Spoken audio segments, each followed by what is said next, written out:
Bonjour à tous les amis, très heureux de vous accueillir pour un tout nouveau quintet, toujours sur l'hippodrome de Cagnes-sur-Mer, cette fois-ci dans la discipline du 3 attelé. Petit détour sur les résultats de vendredi dans le quintet à Deauville, on est 2, 3, 4, 5, je n'ai pas le gagnant dans la sélection dommage. Concernant le course-parcours, il a été bien meilleur que par rapport à la semaine précédente à Cagnes-sur-Mer et plutôt homogène dans l'ensemble. On fait un 6 sur 8 concernant les jeux simples de la réunion tout entière, c'est pas mal. On rentre le repéré 1 et 2 et le jeu bonus, seul manquant au jeu simple fixe, le cheval du jour, dommage. Mais 6 sur 8 sur la réunion de Cagnes-sur-Mer, c'est pas mal. Présentation du prix 1 de mai, mardi en réunion à course 4, parcours de tenue 15 partants, d'échevaudage, un beau quintet. On peut enlever 2-3 chevaux au départ du quintet qui pour moi n'ont guère de chance, mais le reste, les 10-12 autres trotteurs peuvent tous faire l'arrivée à l'issue d'un bon parcours. C'est très ouvert et c'est possible que la course chante. Base gagnante, le numéro 7, Eddie Dupomereux. Quelle saison du fils de Niki. Il a trouvé la régularité. C'est un cheval qui dit jamais non, qui va à gauche, qui va à droite, qui suit tous les trains. Il a fait 3e du prestigieux Grand National du Trot Paris Turf, la finale à Vincennes avec David Beckert, qui le connaît bien maintenant. Sa seule sortie à Cagnes-sur-Mer sur ce parcours-là cet hiver, il a marché 12,5 facilement. L'engagement reste bon, mais le lot est supérieur que par rapport à ce jour-là. Le duo est toujours reconduit, s'il marche 12,5 mardi, ne cherchez pas le gagnant, c'est lui. L'opposition, la deuxième base, le numéro 15, Crack Money, ça sent la course visée à 200%. Antoine de Vaugirard qui est à la drive, il a marché 14 chrono d'été sur le parcours. Les deux dernières courses sont bonnes. Pour moi, c'est un petit peu son prix d'Amérique de l'hiver du côté du sud, bien évidemment. Feu, j'y crois pour le tiercé. Premier outsider, le 13, Eden Basque, 4 courses de rentrée. Bon quatrième du Grand Prix de Noël derrière un certain Cache du Rib et Écureuil Génielou, 2 chevaux qui trottent et 2 chevaux qui sont supérieurs à cette catégorie-là. Il faut qu'il soit sage.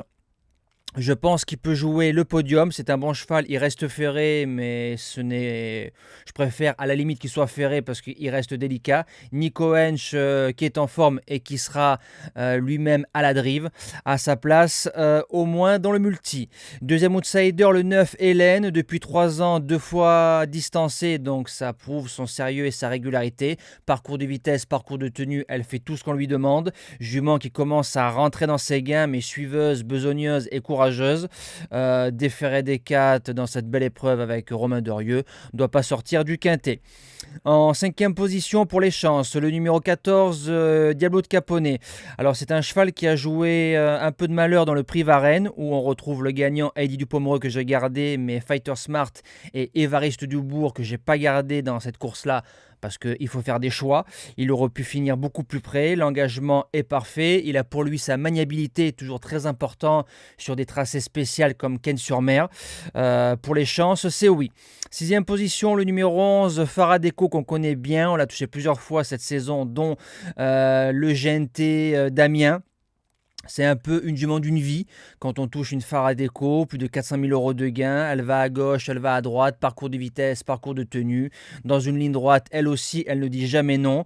Elle a affronté pour moi des meilleurs lots que le lot de mardi. Gabi déféré des 4 dessus, ça se garde. En 7e position, le numéro 6, Fakir du Ranch. Alors je pense que l'engagement visé, c'est le prix Romtor d'Ivalet, qui sera le quintet de clôture de Cagnes-sur-Mer, mais il ne faut pas finir premier et deuxième, sinon on sautera l'engagement. Ça, c'est propre à moi. Je ne suis pas dans les papiers de l'entraîneur Yannick Alain Briand. Il a fait ses preuves à ce niveau-là, peut finir 3, 4, 5, 6, 7 et prendre un beau chèque. Et je termine avec le 4, Divine Monceau, qui sera déféré des 4. Elle aime beaucoup les pistes avec des longues lignes droites, l'hippodrome de Caen, de Salon de Provence. Bon, ça, c'est des tracés à droite. A réussi sur ce parcours-là l'été dernier, 3e du Grand Prix de la ville de Nice, derrière Écureuil Génielou et Fakir du Ranch. Pas très heureuse.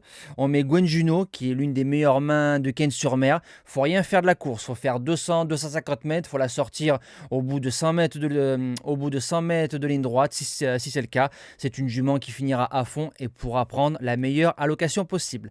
Voilà, nous on se dit à demain pour un quintet du côté des sauteurs à Pau. Passez encore une belle semaine et bon quintet à tous.